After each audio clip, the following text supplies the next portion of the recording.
세포막의 구조와 특성 시작할게요. 방금 직전에 세포의 구조를 배울 때 세포막의 주성분이 뭐라고 했죠? 인지질과 단백질이라고 했죠? 이제 그거 배울 거예요. 아주 중요한 내용입니다. 일단 인지질이랑 단백질이라는 걸로 이루어져 있다고 하는데 단백질은 뭐 그냥 알겠어요. 단백질이면은 아미노산이 많이 연결된 거를 단백질이라고 하니까 그런가 보다 하겠죠. 근데 인지질은 조금 뭔가 구조가 특이합니다. 볼게요. 인지질이란 지질에 인산이 결합되어 있는 물질이에요. 지질에 인산이 결합되어 있는 물질로 머리랑 꼬리로 나뉘거든요. 여기 똑 잘라서 머리 부분은 글리세롤에 인산을 포함한 성분이 결합된 상태예요. 그리고 꼬리 부분은 지방산 두 분자로 된 상태입니다. 그래서 어떤 일이 일어나냐면요. 머리 부분에 보라색 부분이 글리세롤이고 여기 파워레인저 눈에 해당하는 부분이 인산이거든요. 인산은 별거 아니고요. 인이 영어로 포스포러스인데 인이 들어있는 산이다 해가지고 포스포릭 엑시드입니다. 별거 아니에요. 어쨌든 인이라 생각을 하면 돼.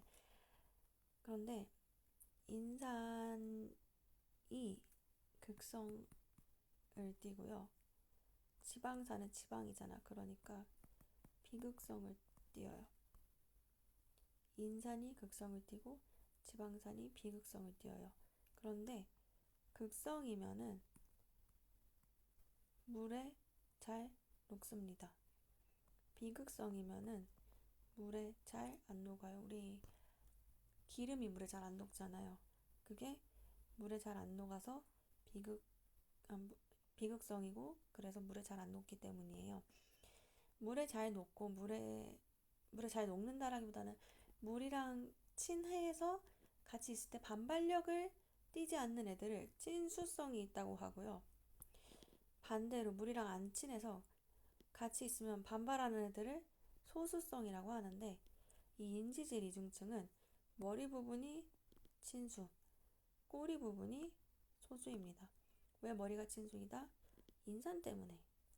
인산이 극성을 띠고 극성을 띠면은 물이랑 친하게 지내는 친수성이라서. 지방산은 왜 소수성이다?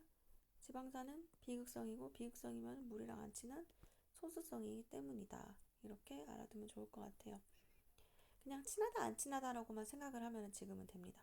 너무 복잡하게 생각하면 어려워져요. 근데 소수성이 뭐냐면요. 물이랑 안 친한 거예요. 뭐 지금까지 얘기한 거에 따라서 맥락으로 파악을 했겠지만 소수성은 물이랑 안 친한 거고 친수성은 물이랑 친한 거죠. 물이랑 친함.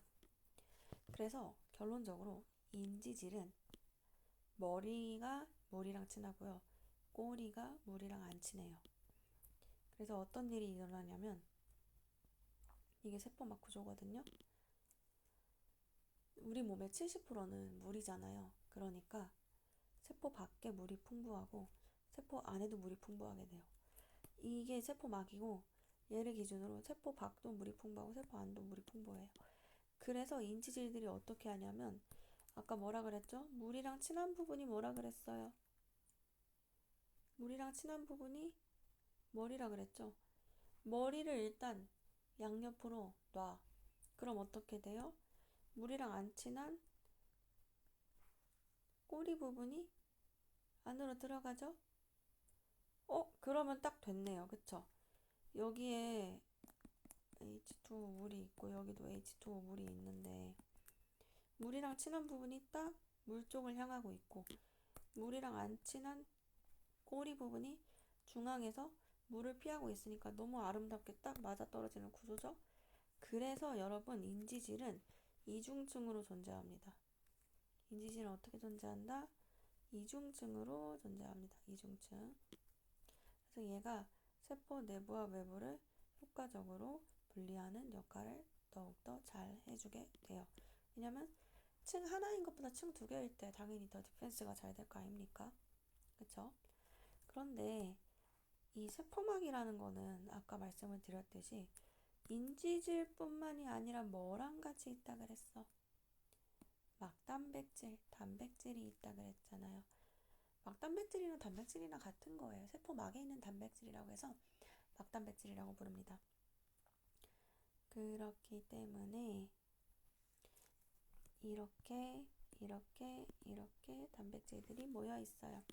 근데 몇몇 단백질은 지금 그림에서 보다시피 이렇게 보이다시피 물질 이동에 관여하는 애들도 있어요.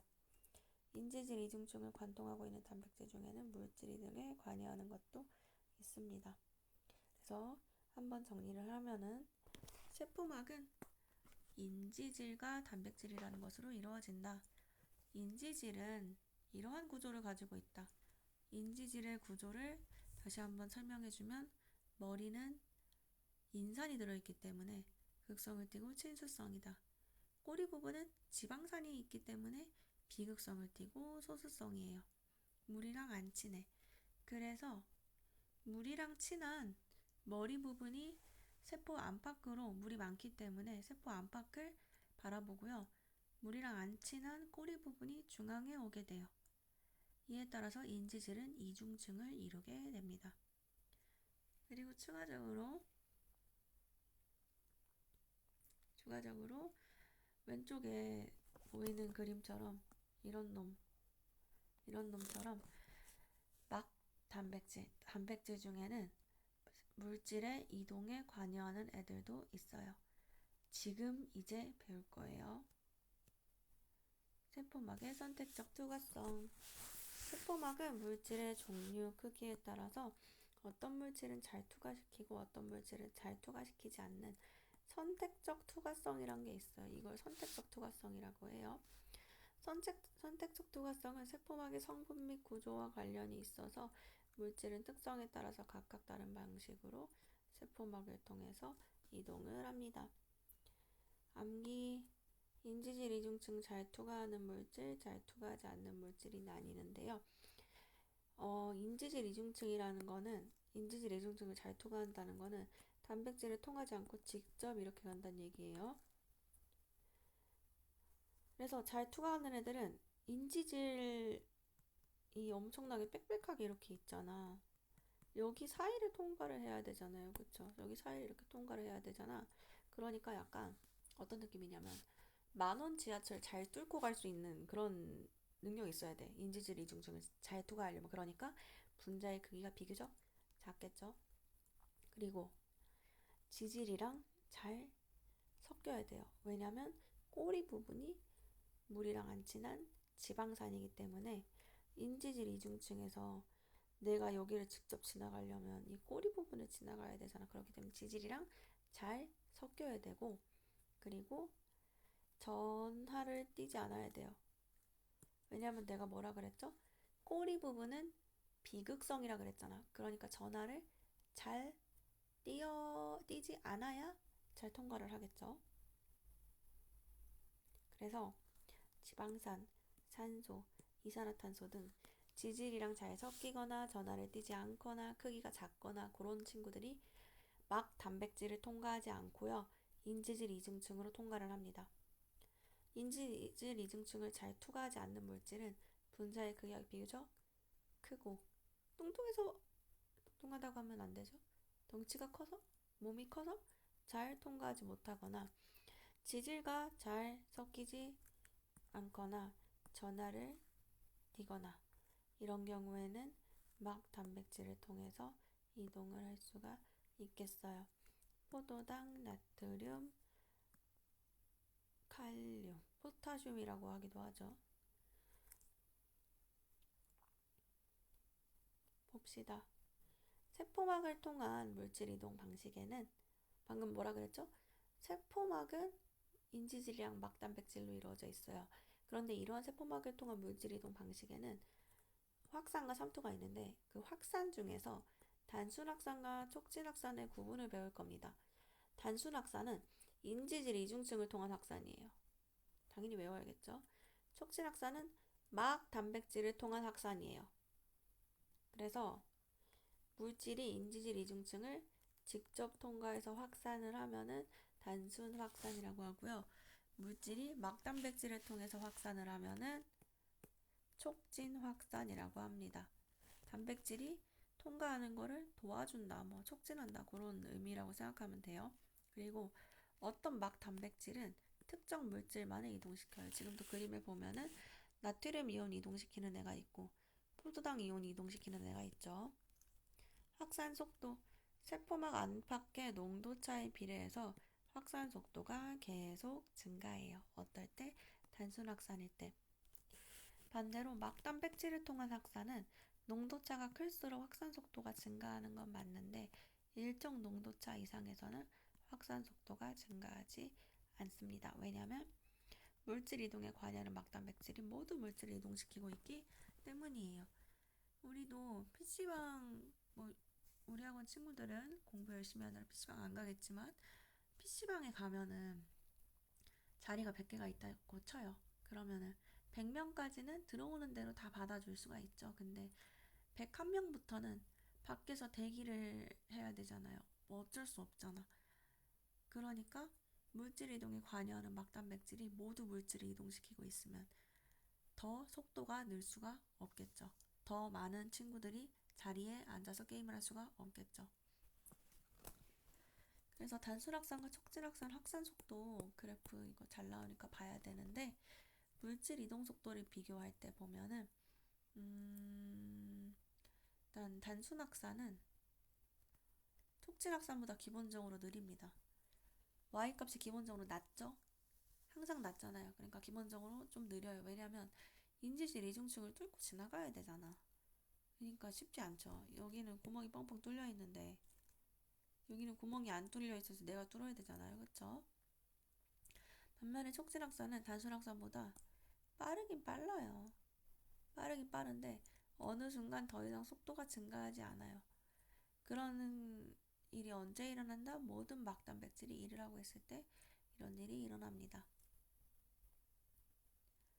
그래서 단순 확산 이동하는 물질, 기체 분자, 산소, 이산화탄소 등의 기체 분자 혹은 지용성 물질, 지방산이나 글리세롤 등 기체 분자는 주로 극성을 띠지 않으므로 잘 통과를 하고 크기도 작으니까 통과 유리할 거고 지방산이나 글리세롤은 소수성 꼬리 부분을 통과하기에 용이하니까 잘 지나갈 수 있겠죠. 단백질과 같은 고분자 물질은 세포막을 통해서 확산을 못합니다. 우리 아까 소포체에서 골지체 갈 때 막으로 쌓여서 이동했던 거 기억나죠? 그쵸? 그렇지 않아요. 수용성 물질, 포도당이랑 아미노산 등은 촉진 확산을 통해서 이동이 가능합니다.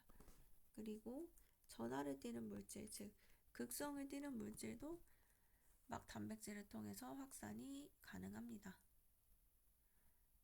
단순 확산의 예시, 중학교 2학년 때 배웠던 페퍼랑 모세혈관 사이의 O2, CO2 교환, 촉진 확산 예시, 신경세포에서의 나트륨 유입, 혈액 속의 포도당이 조직세포로 확산되는 거, 작은 창자에서 아미노산 흡수되는 거, 요런 게 예시가 되겠죠. 예시는 당연히 외워야 됩니다. 그 다음 3투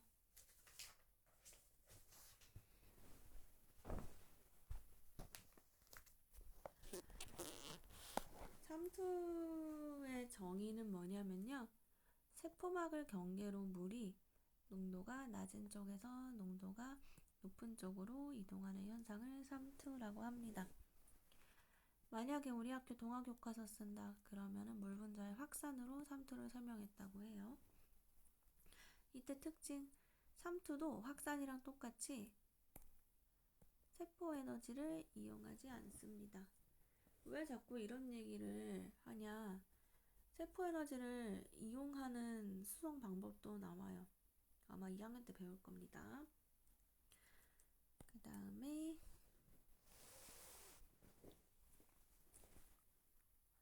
삼투가 어떤 건지 조금 더 자세히 그림을 통해서 볼게요. 농도가 낮은 용액과 높은 용액을 U자관에 이렇게 생긴 걸 U자관이라고 하죠.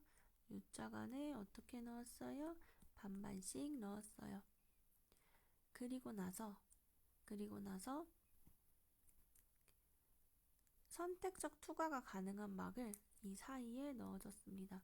선택적 투과가 가능한 막은 그때마다 정의가 조금씩 바뀔 수는 있는데 지금 선택적 투과가 가능한 막의 정의는 이 케이스에서는 설탕은 통과 못하고 물은 통과를 하는 막을 선택적 투과가 가능한 막이라고 정의할 수 있겠어요. 그래서 농도가 낮은 용액에서 농도가 높은 용액으로 설탕이 못 가요. 근데 모든 물리화학 법칙은 평형을 이루려는 노력이거든요. 움직임이거든요. 그러니까 여기 농도가 낮고 여기가 농도가 높으니까 설탕 분자는 이동을 일로 못해. 그러니까 어떤 일이 일어나겠어요? 농도가 낮은 쪽에 물이 농도가 높은 쪽에 영역으로 넘어가는 거예요. 그래서 시간이 지나면 물이 줄고 물이 늘어가지고 일정한 높이가 이렇게 바뀌어. 신기하죠? 그리고 이때 농도가 낮은 데서 높은 데로 물이 이렇게 넘어간다 그랬잖아요. 그쵸? 그때 이 선택적 투과가 가능한 막을 여기 있는 물이 밀 거 아닙니까? 넘어가려고 할 때 그 미는 압력을 뭐라고 한다? 삼투압이라고 하기로 약속했어요. 삼투압이란 삼투가 일어날 때 막에 작용하는 압력으로 용액의 농도가 높을수록 커집니다. 용액의 삼투압이 세포액과 같으면 등장액, 세포액보다 낮으면 저장액, 세포액보다 높으면 고장액이라고 해요. 그러니까 세포랑 농도가 똑같다. 그러면 밖에 있는 물이 있고 세포가 있어요. 밖에 있는 물이 세포랑 농도가 똑같다. 그러면 등장해. 밖에 있는 물이 세포보다 더 짜요. 농도가 높아. 그러면 고장해. 밖에 있는 물이 세포보다 더 농도가 낮아요. 그러면 저장해. 세포와 삼투. 세포를 세포 안과 농도가 다른 용액에 넣으면 삼투에 의해서 물이 세포막을 통해 이동하여 세포의 모양이 달라질 수 있습니다.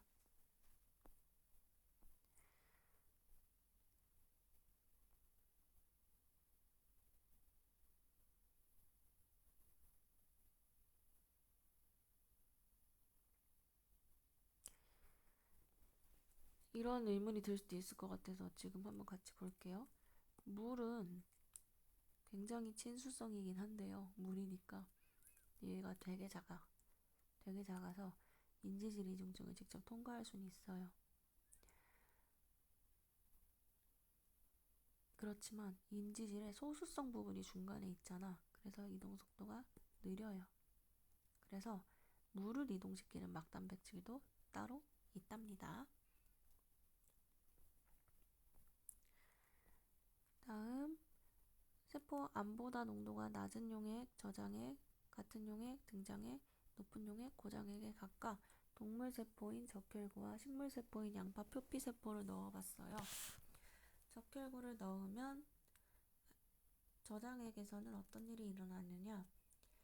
여기는 싱겁고 여기는 싱겁고 여기는 짜요.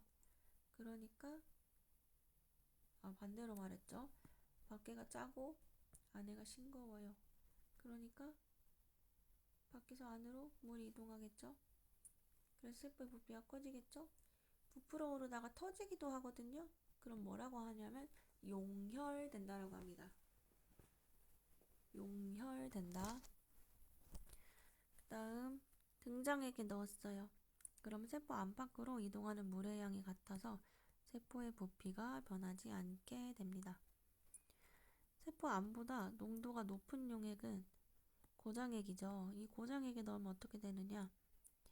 여기는 싱거운데 여기는 짜니까 안에서 밖으로 나가죠. 그래서 세포의 부피가 작아집니다. 여기서 유의하셔야 될 거. 세포를 세포 안과 농도가 같은 용액에 넣었을 때 부피가 안 변하는 거는 물의 이동이 일어나지 않아서가 아니에요. 들어오는 거랑 나가는 게 양이 같아서입니다. 물의 이동은 항상 일어난다고 생각을 하면 돼. 항상.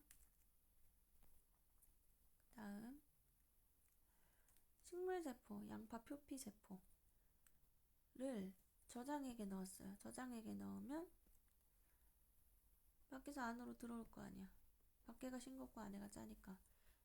그러면서 세포의 부피가 커질 거고 그러다가 팽팽해져서 팽윤된다고 표현을 해요.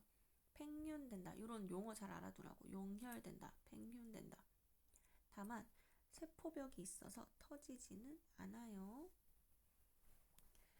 그리고 세포 안팎으로 이동하는 물의 양이 같아서 세포의 부피가 변하지 않을 때는 언제? 등장액에 넣었을 때 평화롭죠. 이때도 물의 이동은 있다. 화살표 방향 봐봐요.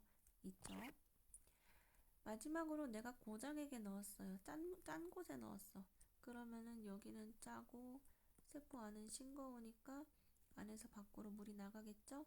그래서 세포질 부피가 작아지다가 세포막이 세포벽에서 분리되는 순간이 있어요. 이거 뭐라고 한다? 원형질 분리라고 한다. 이것도 용어 알아두세요. 세포막이 세포벽으로부터 이렇게 분리되는 게 이름이 있는데 그게 뭐다? 원형질 분리라고 한다. 식물세포는 알아둬야 될 게 세포벽이 있기 때문에 크기가 거의 작아지지 않아요. 그러니까 작아지긴 해. 근데 드라마틱하게 동물세포만큼 작아질 수는 없습니다. 삼투의 예시. 식물의 뿌리털에서 토양의 물을 흡수하는 건 삼투예요. 뿌리가 이렇게 있어요. 물이 여기는 저장액이고 여기는 고장액이니까 흙에서 뿌리로 이렇게 들어가요. 배추를 소금물에 절이면 숨이 죽는다. 배추를 소금물에 절이면은 이게 배추예요. 이게 소금물이에요. 여기가 고장액이고 여기가 저장액일 거 아니야. 그러니까 저장액에서 고장액으로 물이 나가겠죠? 그러니까 숨이 죽겠죠. 과일청 만들 때도 설탕을 뿌리면 고장액에 넣어놓은 게 되어서 수분이 빠져나오면서 과일청에 있는 과일이 축 처지죠.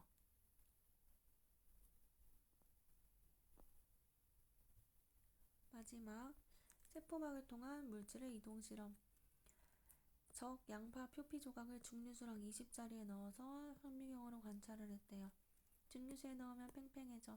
물이 양파세포 안으로 많이 들어왔어요. 20%에 넣었더니 세포벽에서 분리돼서 그럼 고장액이란 얘기네요. 물이 양파세포 밖으로 많이 빠져나갔어요.